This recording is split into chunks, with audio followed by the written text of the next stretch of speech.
সময়ের ছেলে মেয়েগুলো এরকম এত জ্বালাতন করে, খেতে চায় না তো বলতে হয় বাঘ আসবে, বাঘ, সিংহ আসবে, সিংহ, সিংহ মামা আসবে, ঘুমাও ঘুমাও, এগুলো আমরা বলি না? বড় দোষী তো তার কি বলেন, বাচ্চা যদি না ঘুমায় না খাইতে চায় এগুলোই তো বলে। বাঘ আসবে, বিড়াল আসবে। মদিনাতে ওমরে ফারুক যখন খলিফা, মদিনার কোনো বাচ্চারা যদি না খেতে চাইতো না ঘুমাইতে চাইতো, মদিনার মায়েরা বলতো তাড়াতাড়ি ঘুমাও, ওই যে ওমর আসতেছে, ওমর।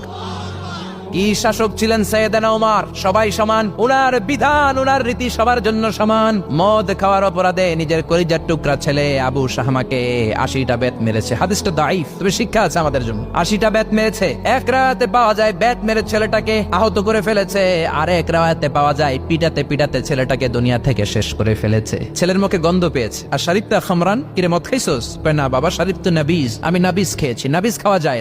নাবিজ হচ্ছে রাত্রেবেলা আরবরা দুধের মধ্যে শক্ত খুরমা ছেড়ে দেয়। 1 কেজি দুধের মধ্যে 10টা শক্ত খুরমা ছেড়ে দিলে সকালবেলা দুধের কালারটা সাদা থাকে না, শক্ত